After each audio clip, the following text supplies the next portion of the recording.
सुनेगा इसको जो भी सुन रहे हैं। उसमें तुलसीदास जी अब सुंदरकांड विराम कर रहे हैं, लास्ट बिल्कुल। तब कह रहे सकल सुमंगलदायक रघुनायक गुण गान गुण गान गुण गान। क्या करता है सुंदरकांड? सकल सुमंगल, मंगल नहीं, मंगल में अमंगल होने की संभावना है। हर शुभ लाभ नहीं होता और हर लाभ भी शुभ नहीं होता, ऐसे ही हर मंगल भी मंगल नहीं होता। लेकिन सुंदरकांड मंगल नहीं देता। राम जी मंगल भवन मंगलहारी है, हनुमान जी मंगल मूर्ति मारुति नंदन है। यहाँ मुंबई में गणपति बप्पा को कहा जाता है जय देव जय मंगल मूर्ति। माँ भगवती जगजननी आदि शक्ति जगदम्बा या देवी सर्वमंगल मांगल्ये। तुलसीदास जी की रामचरितमानस मंगल करणी कलिमल हरणी, तुलसी कथा रघुनाथ की, सब कुछ मंगल है। लेकिन सुंदरकांड में क्या शब्द प्रयोग किया? सकल मंगलदायक नहीं, सुमंगलदायक, मंगल नहीं सुमंगल। रघुनायक गुणगान, तुलसीदास जी ने लिखा रघुनायक गुणगान। किसी ने कहा बाबा इतनी 7 कांड की मानस लिख दी, एक हनुमान जी के हिस्से में आया, उसमें भी लिख दिया रघुनायक गुणगान।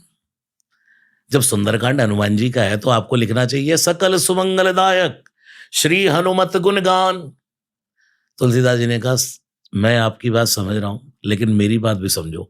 हनुमान जी एक ऐसे परम साधु हैं, एक ऐसे परम देव हैं जो निज गुण श्रवण सुनत सकुचाई, जो अपने गुणों को सुनकर सुकुच जाते हैं। मैं आपको कहूँ अरे वाह रणवीर जी आप तो, और उस समय आप यानी कि अपने गुण को सुनकर सकुच आ जाए, आपकी कोई प्रशंसा करे आप फूल जाए, अरे इतना ही नहीं और भी है। लेकिन हनुमान जी की आप तारीफ करो।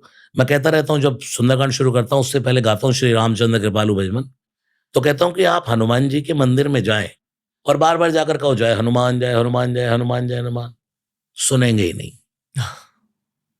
एक बार कह दो जय सिया राम। कितनी भी भीड़ लगी हो पंडित जी को भी कहेंगे यार इस बंदे को थोड़ा रोक लो। जय सिया राम, जय सिया राम। क्यों? उसने मेरे मन की बात कह दी जी। देखो ये कई उदाहरण है। हनुमान जी को उनकी तारीफ करोगे, उनकी प्रशंसा करोगे तो चुप हो जाएंगे। जैसे सुंदरकांड से पहले किष्किंधा कांड का अंतिम दोहा गाया जाता है, तब सुंदरकांड शुरू करते हैं। ये संतों का नियम है। आज भी जहां भी सुंदरकांड होता है तो किष्किंधा कांड का अंतिम दोहा, वहां स्टार्टिंग क्या है? हनुमान जी तो सब भूले बैठे हैं अपनी शक्ति। सबसे पहले बूढ़े जामवंत बलि बांधत प्रभुबाड़यो सोतन बरनी न जाई, उभय घरी महादीनी सात प्रदक्षिण धाई। संपाति ने कह दिया कि जो ना गई सतजो जन सागर, जो ये सागर लांग जाएगा वही सीता को पालेगा। मैंने देख लिया, मैं देखा तुम ना ही गीधई दृष्टि अपार, बूढ़ बयऊ न त करतऊ कछुक सहाय तुम्हार।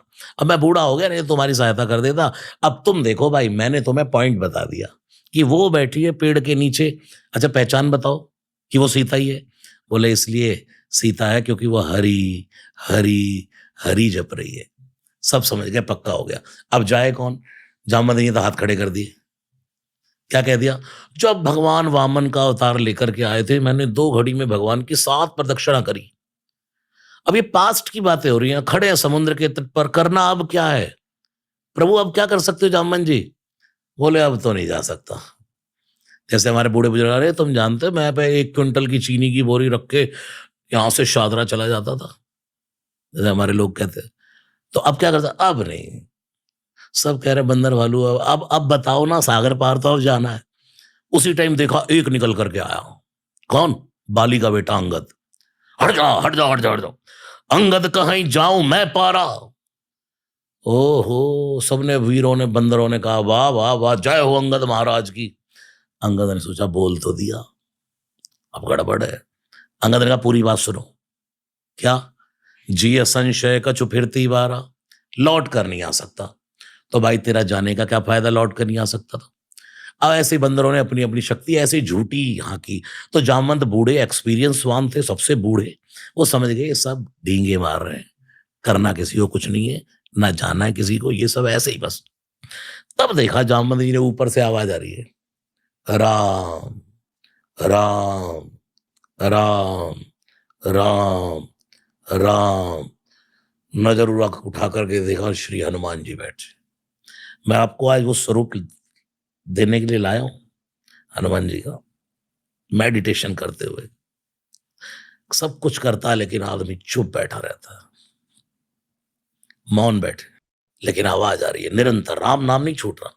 चाहे मौन में हो तब भी राम, चाहे पराक्रम में हो तब भी जय श्री राम, चाहे किसी पर मोटिका का प्रहार हो रहा है तब भी राम, और किसी को प्रेम से मिल रहे हैं तो भी जय सिया राम।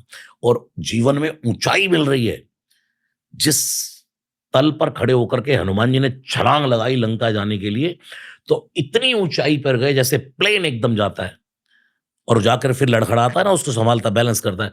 तो हनुमान जी ऊपर जाते क्या करते, बार बार रघुवीर संभारी, यानी कि जितनी ऊंचाई जीवन में मिलती जाए उतना राम नाम का भजन बढ़ाते जाओ, उतना राम राम बढ़ाते जाओ। वहां जाकर अगर बैलेंसिंग बिगड़ गई, राम नाम छूट गया, तो फिर वो वहीं आ जाओगे जी। ऊपर से। इसलिए मेरे राम की